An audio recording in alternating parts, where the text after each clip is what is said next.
The other thing too is I'm gonna say something on my end that might be unpopular. If you're on Linux, you're signing yourself up for a more difficult time with really anything you're going to do. And I know the Linux community wants to fight back on that like all day, every day, but I think a lot of things are just more difficult on Linux. Is this guy a retard? You're gonna have less clients, you're gonna have less software compatibility with things. Not everything's like that, but a lot of things are. And this is one of those areas. I would really recommend something like a NAS, and that's why I think Linux is kind of like a slippery slope, because now you're on Linux, and now it's like, well, I might as well just use Nextcloud, or like a NAS, or something else that I also own and control, or something else that I also own and control,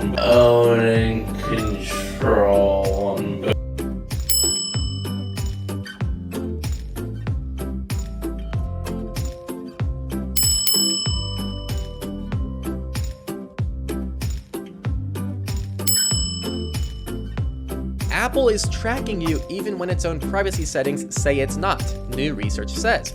The App Store appeared to harvest information about every single thing you did in real time, including what you tapped on, which apps you searched for, what ads you saw, and how long you looked at a given app, and how you found it. The app sent details about you and your device as well, including ID numbers, what kind of phone you're using, your screen resolution, your keyboard languages, how you're connected to the internet, notably the kind of information commonly used for device fingerprinting. Now here's the kicker.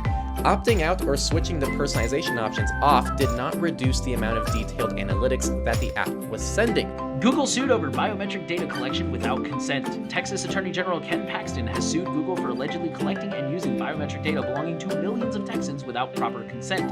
The Texas AG says that Google allegedly used products and services like Google Photos, Google Assistant, and Nest Hub Max to collect a vast array of biometric identifiers, including voice prints and records of face geometry since 2015. Siri Spy, an iOS bug has allowed apps to eavesdrop on your conversations with Siri.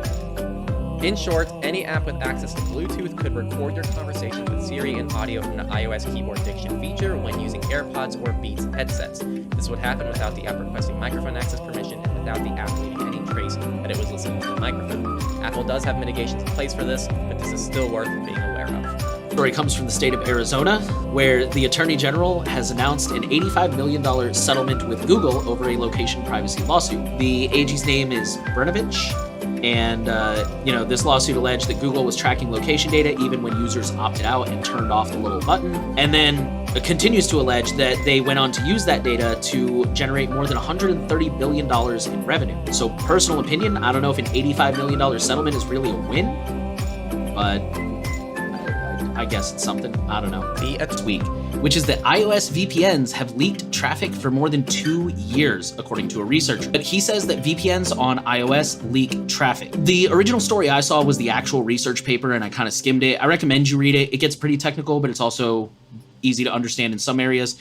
If I understood it correctly, this happens kind of randomly, and it's also kind of hard for the average user to detect. Like, you could do it with a packet sniffer such as Wireshark, but not everyone knows how to spin up Wireshark and watch their traffic. So again, really hard to know. Everything from your end as the end user seems like it's working fine, but there's little bits of content leaking here and there. Google, Microsoft can get your passwords via enhanced spell check.